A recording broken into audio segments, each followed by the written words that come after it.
Hello everyone and welcome to this edition of Power Chat. My name is Brian DiStefano and I'm joined here today with our Manager of Field Services and Training, Dan Robinson. Welcome, Dan. Thank you, Brian. Very excited to be here today. And I'm excited to have you with me. So today we actually have a very practical topic for our audience. We're going to be talking specifically about pole handling and assembly. Dan, as I speak to some of our customers, our new customers and potential customers, they all seem to be very interested in how a modular system works, right? They see modules nested together and it doesn't look like a standard wood pole or a single piece pole, right, that they might be used to.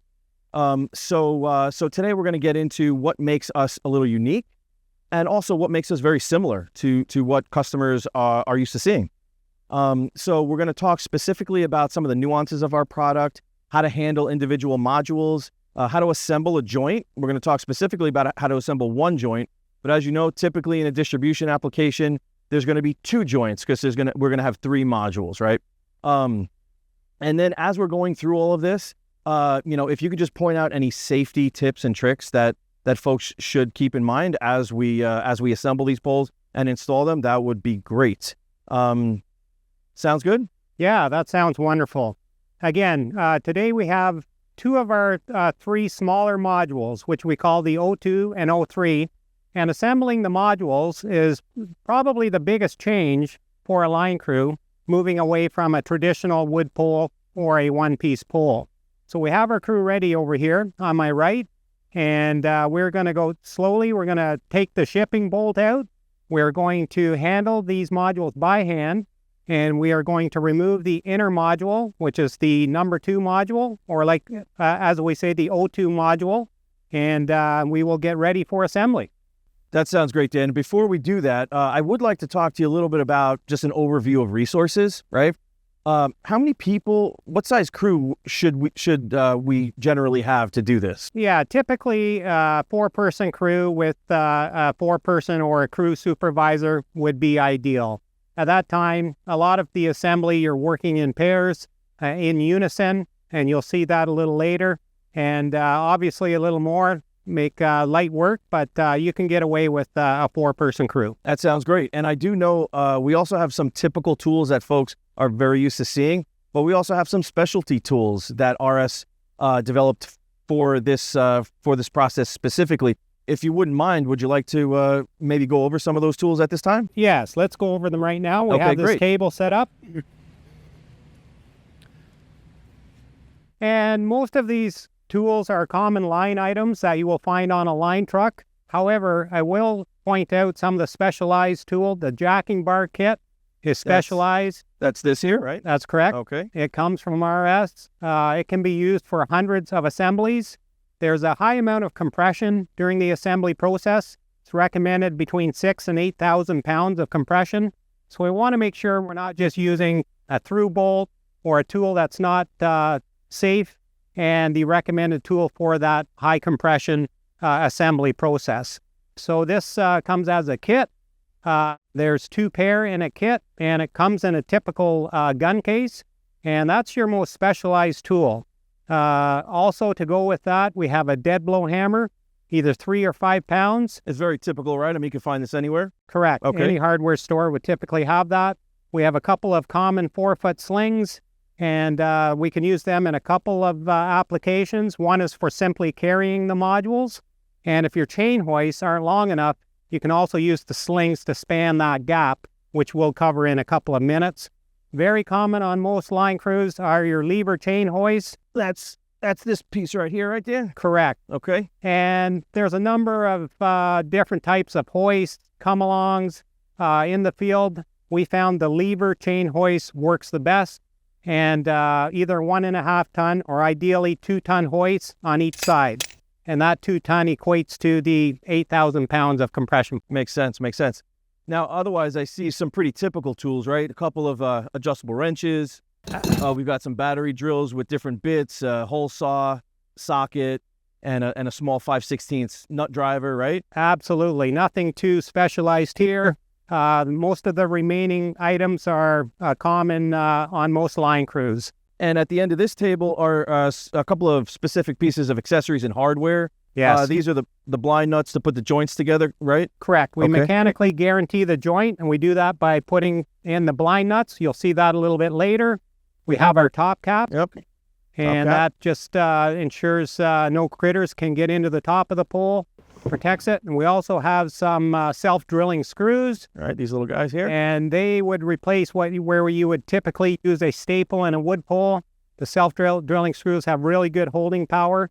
They're used for installing the top cap, for installing the base plate, and for installing down ground clamps and conduit. Great. Well, that sounds great, Dan. I think we're ready to start the demonstration. We're very lucky to have a group of volunteers with us today. Guys, why don't you come in?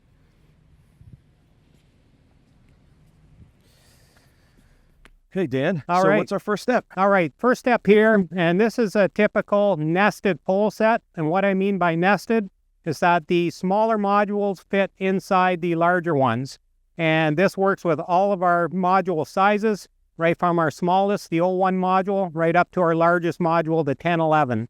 And as you can see, there's some efficiencies that can be gained with this type of storage and this type of transportation.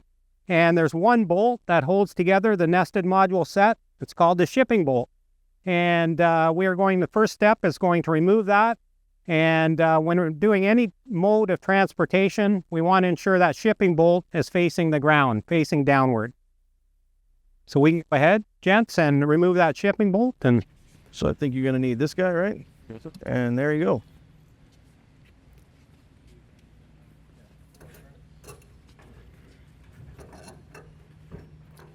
the shipping bolt is installed fairly aggressively. We don't want it coming loose. So it's usually a two-person job. You want to hold the nut on one side and remove the bolt on the underside. So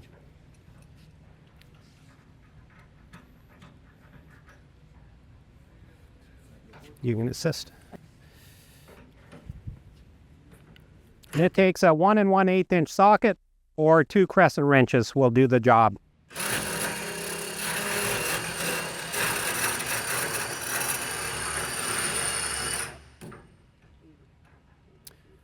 I should point out at this time, you never want to remove that shipping bolt until you're actually ready to assemble the pole.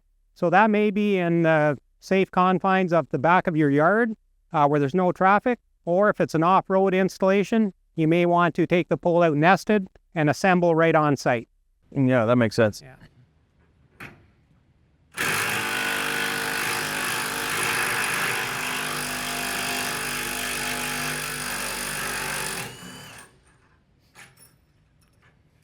Once that bolt is removed, you no longer require it. So you can repurpose it, put it off to the side.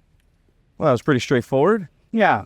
Okay, so now that the shipping bolt has been removed, Dan, I guess it's a safety tip to let everybody know if this nested set starts to tip, or there's nothing holding the modules in anymore, Correct. right? Okay, Yes. so we want it on a nice horizontal level surface.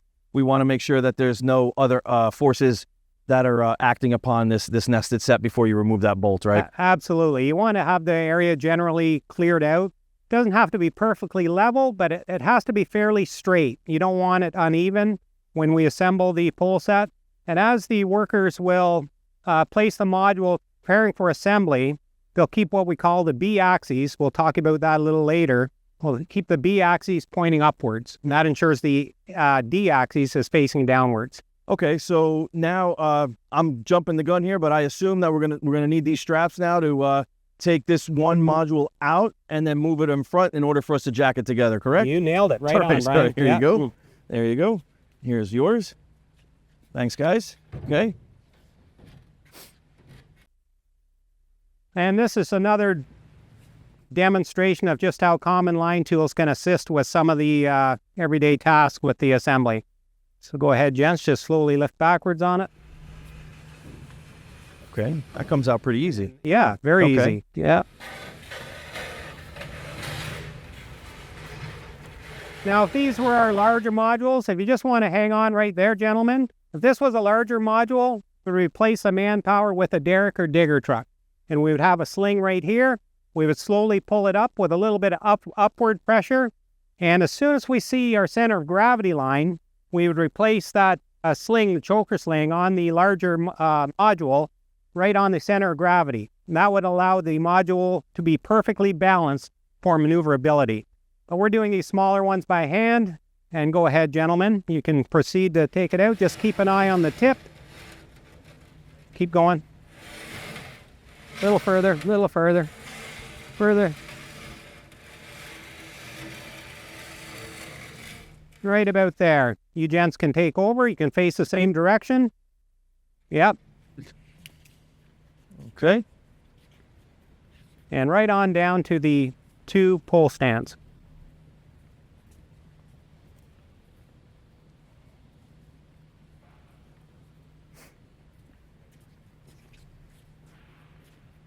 And you can slide it a little closer here as long as we have approximately a foot of space. And at this time, as you're maneuvering this module, you can look at the B axes and make sure it's facing up towards the sky. Okay, so you had mentioned that a few times, Dan. How do we know what the B axis is? That's a good question. Let's talk about the axes now. So unlike a wood pole, our poles are perfectly symmetrical. Other than the tapered linear taper on them for each module, they're perfectly circular. So if you're approaching a wood pole, depending on where you come from, the language, first thing you do before you frame the wood pole is to look at the front, the back. Some people call it the gain, the belly. We don't use that language. Mm-hmm. Our poles are man-made, they're engineered. So we use just axes, the letters of the alphabet. Right. So if you're looking from the tip of the pole down to the base, the A axis is on the left, the B is facing sky, C on the right, and D on the bottom. Okay. And the B axis is the quickest one to find because as I can see looking at this module, it's where the nameplate is attached. I see. So if you gentlemen want to rotate that one, yeah. The nameplate is right there, right? Correct. Okay. So if I was looking at this module here, same thing, I would look for the serial tag, which is the smaller nameplate, and face it upwards. Also, the B axis is written right on the axis line as well, as long as the company name has the weight of each module, and both in metric and imperial, and it has the module serial number. Now, Dan, you had mentioned the nameplate, right? This is the pole ID tag, also referred to as.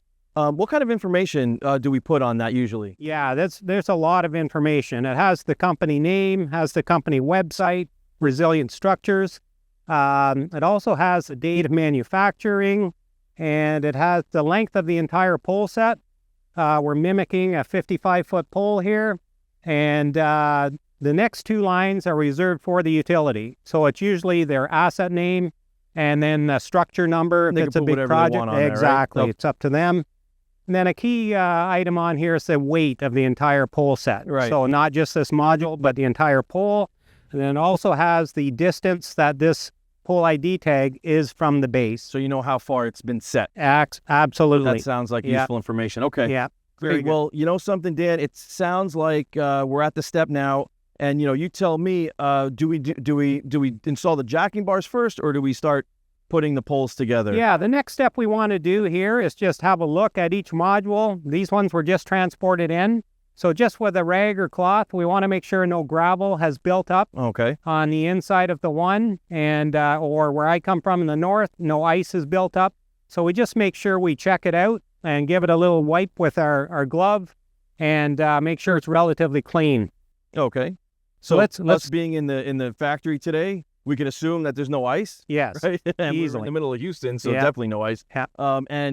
These things have been pre-cleaned and they're in great shape. So I think at this point, what would be next? The next thing we'll do is install the jacking bars. Okay.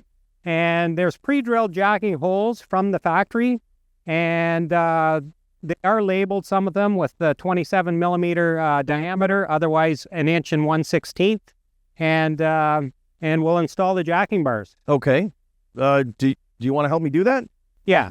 Here you go. So these are the jacking bars. It's fairly intuitive. There's 1 bar that goes on each module. Within the bar set itself, this is the bar. Then we have our jacking plate, and we simply install it from one side into the other. And then The other side, we take the other plate, install it, and then we have the collar is next. Yep. Sorry, I forgot the collar. And with the collar, we have a smaller set pin, and there's a flange in as well. So we want to make sure that flange goes towards the pole wall. And as you may have noticed, there's a number of holes in these jacking bars. And we want to make sure the bar is as tight as possible against the pole wall. Because of the high compression forces, even if you have a 1/4 inch or more, you risk bending that bar. So these multiple holes allow you to really tighten it up. That was going to be my question. Yeah, that's the reason why it looks like a little bit like Swiss cheese. That's right. Okay. Yeah. So yeah, okay. So we just find the best hole that lines up. That's and correct. There you go. And you're doing a great job, because I see when looking at the gap here, if you look down, Brian, Yeah. you can see it's probably 1/8 of an inch or yeah, less. That's Excellent. perfect. All right. So we can install the next one here as well. Is that this one here? Yeah, go ahead. In this hole. There. That was good easy. shot. Okay. And then we got the collar again. Trying to find the best fitting hole for the pin. And it's very intuitive. Typically, once you show the lineman once, they catch on quickly. Yeah, that's what I was thinking. So, first joint might be a little Yep. time consuming, but every joint after that should be pretty Absolutely. easy, right? Yep. Okay. Yeah, the nice thing about these jacking bars, as mentioned, they're very safe. They're pinned. They're not going anywhere. So, Yeah. they can be used hundreds and hundreds of times. Great. Okay. The other thing with the jacking bar is, as you align the module, the smaller module, onto the larger one, you want to make sure your axial lines are lined up. And that's just for framing later on, Yep. right? You want to be as accurate as possible. And the jacking bars can actually help you rotate the slippery module. So guys, if you want to go ahead and do this now, we'll slowly bring this module onto this one, keeping that B axis upwards and in line. You can just do it by hand, guys. Yeah, you don't need the straps. They should slide pretty easy. You can on just these grab stands. right onto the jacking bar here. Yep.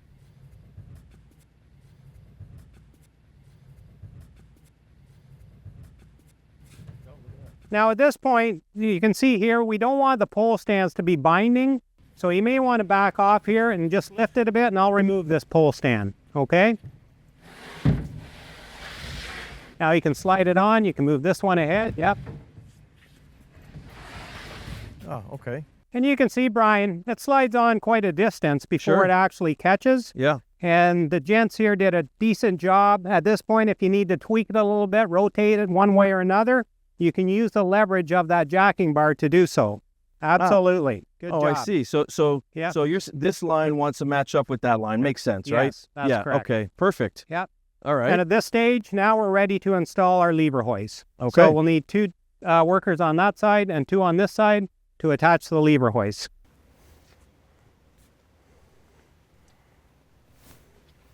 Yeah, Dan, and as you mentioned, I mean, this is relatively intuitive. I mean, we're just Yes. going to put a lot of tension on these modules so that they get jacked together and never come apart, right? That's correct. Right, And we're okay. using the lever hoist to apply that 8,000 pounds of compression. Okay.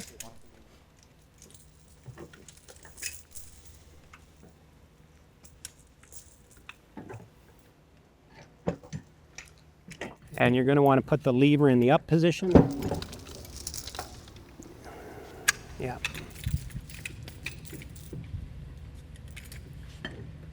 All right, we're just attaching the hoist here.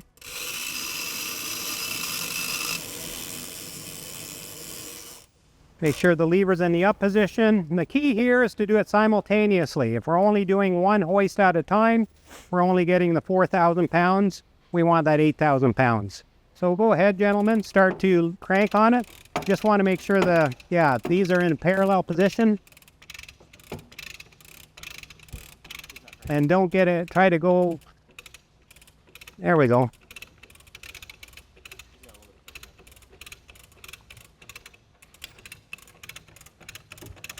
Wait till you catch up to one another and you can see it start to move now. Oh, wow, yeah. I should point out at this point, there's a target assembly line. That line that's labeled on the module is just a guideline. You want to continue until you max out the hoist. Yeah, okay.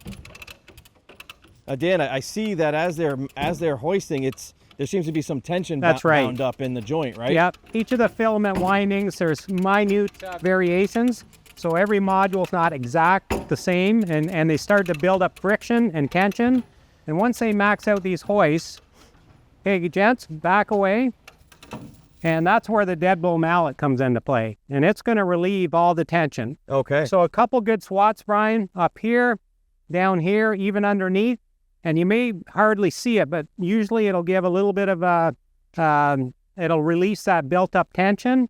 And what that does is put slack back into the hoist, and then we'll repeat the process. And Dan, if it's okay with you, I'd love to give it a shot. Well, I'm going to stand back. Okay. Yeah.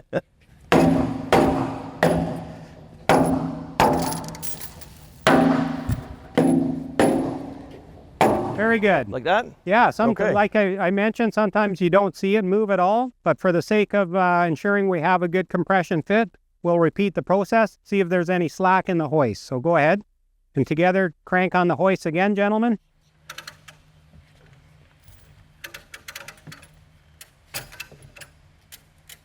Doesn't appear to. I think you've maxed out, guys. So Brian, you can hit it again. Okay. Try it one more time, see if it moves. All right. It did. It did right? move a lot. Exactly. Yeah, okay. All right, very good. Gents, crank on it again. There should be a little bit of slack in your hoist. Okay, you can back away. And you can try again, Brian, but I think we have it. Yeah, didn't move. Nope. That's all there is. Now we can take the hoist off. We can take the jacking bars out. That module has been compressed. Okay. Now, I do know that once we take these chain hoists off, there is still one more step involved in securing the joint, correct? Yeah, we want to make sure we have a guaranteed mechanical connection. Yeah. If you were to install this pole with a helicopter, right, or even with a crane, or even a digger truck, you want to make sure it's never going to come apart. Of course, and we guarantee that with our bolt system that you're going to demonstrate here after they're finished. That's correct. Okay. Yep. Okay, great. Yeah, gents, as soon as you have some slack in those hoists, you can remove them, and we won't require them any longer. All right. I'm going to grab the blind nut bolt. Walk right around front. So, Brian, this is the blind nut bolt that attaches to mechanically attach the joint. Do you mind if I take a look at? No, go ahead. So this is interesting. I don't know if I've seen. I know what a nut and bolt is, right? Obviously, but this is a nut. This is what I assume we call the blind nut, right? Correct. Okay, so can you just tell me how this works? Absolutely. Okay. So this is a little retention wire here. We're going to chase drill with a 1 1/8 inch hole saw. So we're going to drill a hole right here at the bottom of the slot. Oh, okay. So yep. So and these slots are the same on both sides, right? Correct. So I'm going to just take the liberty of spinning this a little bit. Okay, so I could see it. Oh, so you're saying basically we're going to drill a hole into the inner module lined up with this slot. Correct. Okay, understood. We can't do that ahead of time because we're not sure how far apart they're going to join. Right. But now we can drill right here, and this will allow this nut to be inserted. Make sure you keep your finger on the retention wire. Okay. Put this into the hole, and I'll demonstrate it once they get the hole open. Okay. Pull it one side or the other, and just start to hand tighten out. That's pretty easy. Yeah. So go ahead, gentlemen. We'll chase drill this right here with the 1 1/8 once you get that removed.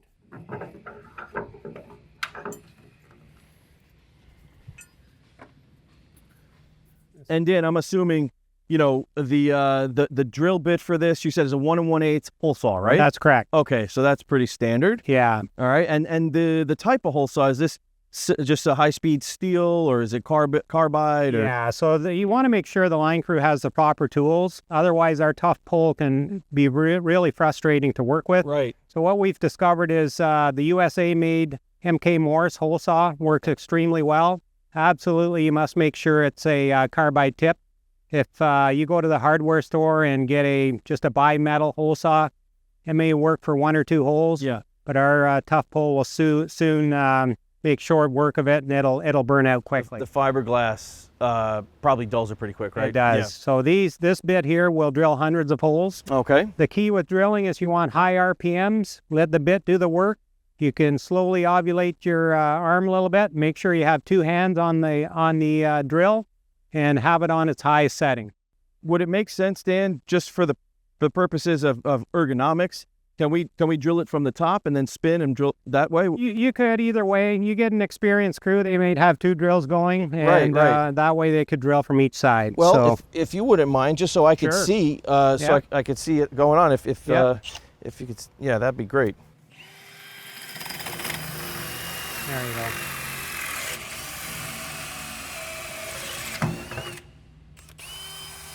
You know what I noticed, Dan? That once the bit got started, 2 seconds to drill that hole. I mean, it seemed very quick. Yeah, no, it cuts through it very quickly. Actually, if you do it too aggressively, you can get that plug stuck. Take your time, and it works well. The hole saw works very well. The other thing we should talk about a little bit, you can see that the dust dissipated quickly. Yes. Even in this room with no breeze hardly at all. Yeah. It went to the ground. That's something I wanted to mention too. I don't see it in the air. No. Right. It seems heavy and it falls. Right. Yeah. So that's good. Yeah, for sure. So now the hole is here. We're here. We've got our blind nut and our bolt. What's the next step? Yeah, so you can see it's drilled through both walls. Yep. And this joint, as mentioned, it's gone up here approximately 2.5 feet, or 2.5 times the diameter of the pole as a rule of thumb. So if you had a piece of hardware, a through bolt going on here, going through the pole, you wouldn't require this. Yeah. But because we don't know, we're not sure the application of this pole, we're going to guarantee it. And as such, we'll install this blind nut bolt. Okay. So you simply make sure you hang on to the retention wire, throw it down through there. I mean, you can be fairly aggressive. It self-shapes inside there. Right. Up against the pole wall. You can pull it one way or the other. Okay. And we just simply hand tighten it. Now, to permanently install this bolt, how much should we use the torque gun, or just a wrench, a hand wrench, or like what would you recommend? That's a very common question. For this bolt or any hardware bolt, the recommended torque is only 50 foot-pounds. Okay. Yeah, so it's not very much at all. Okay. You'll find it's a very attractive part of the RS pole. Many utilities will use it for high functional poles, many poles with levers, gang-operated switches, maybe some moving parts. Once you tighten the bolt down to 50 foot-pounds, it usually equates to 1.5 to 2 turns with a wrench after you hand tighten it. Mm-hmm. It will not come loose. The pole will not shrink or expand over time, over temperature, over humidity. It remains tight. Which is very dissimilar than wood. Correct. Right. Correct. As you know, wood moves a lot. Yeah. Right? So you got to make sure that bolt is very Nothing very tight. Worse in the middle of the night, it's pouring rain, and you go to plug that switch in, and it turns sideways on you because the pole has shrunk over time. Right. Yeah. That's it. Yep. Easy enough. Installed. That joint is now guaranteed. We would normally put a bolt in the other side as well. Right. And this pole is almost ready to go on the ground. After you do your framing, you always want to measure from the top and work your way down. You install the top cap and the base plate, and you're ready to install it. Now, Dan, one thing I wanted to ask you a question about was, I understand we've got holes here for the jacking bars, but as I look down both of these modules, I see several holes. Yeah. Why might that be? Yeah, so these poles can be climbed. You just can't use your spurs. All right. So there's a number of pole step bolt manufacturers that make steps for the composite pole, for the RS pole. They've all been tested and approved. And this pole has been pre-drilled at the RS factory here, saved some time in the field, and it's ready for steps to be installed in the field. Okay, that makes sense. So, I mean, at this point, Dan, really what we have is we've got our top cap, right? Yes. Which I see there's 2 sizes here, but I believe the smaller size will fit just fine. Yeah. And we've got some of the self-tapping screws that we talked about earlier. Correct. And we've got an impact driver, and I think that's all we need, right? That's all we need, yeah. All right. Takes a 5/16 hex driver, and we'll install the top cap. Let's take a look here and see how that goes.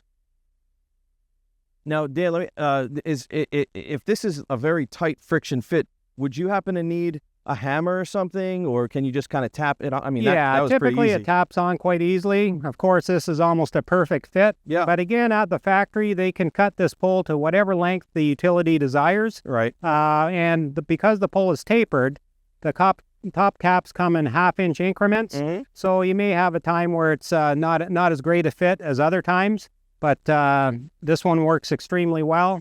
So if you had to cut this pole down here, you may need a 1/2-inch larger top cap. Because of the taper. That makes sense. Well, I'm not going to make you put all 4 screws in, but I would love to see how easy it is to drive at least one. So again, this is the self-drilling screw. Very important. The same screw is used for our grounding clips as well, and for the top cap and even the base plate. So it's just a matter of getting it started. Once I start and this bit begins to bite, we don't want to over torque it. Okay. And as soon as it begins to flatten out the integrated washer, we're finished. Just like that. Okay. That's pretty straightforward. Yeah. All right. And so we use the self-tapping screws. That way we don't have to use a pilot hole, right, when we drive screws. So that makes things a lot quicker and easier. Yes. And it makes sense. Okay, great. Yes. All right. Well, they have really good holding power. The only other accessory that we might have for these poles is, of course, any type of framing like cross arms and, as you mentioned, grounding wire and clamps, or any other type of equipment that linemen may choose to frame on the pole before they set it. But I think that's it. Well, hey, Dan. Yeah. Thank you so much for your time today and showing everybody how this works and how relatively easy it is. And I did want to mention, though, I don't know if you're aware, but about 60% of our customers actually buy our poles already pre-assembled, right? So they actually come out of our factory assembled already. So they come to the field pre-assembled, they're ready to install, right? Correct. However, for customers that take much larger poles for transmission applications, or they like to have them nested in their yard, this is a great demonstration to show just how easy it is to put them together to get them ready to set. So thank you once again, Dan. Thank you, Brian, and thank you for my helpers here who assisted today. Yeah. Okay, Dan, thanks again for your time. Really appreciate you showing us how to do this. So there you have it, folks. Thanks for spending some time with us today to learn how to put together just at one joint of our nested pole set. If any of you have any questions, great news is that Dan and his entire team are available to come out to your site to help you with any questions or demonstrations that you might need when you purchase and set or assemble our poles. So if you've got any questions, please drop us a line and we will see you next time.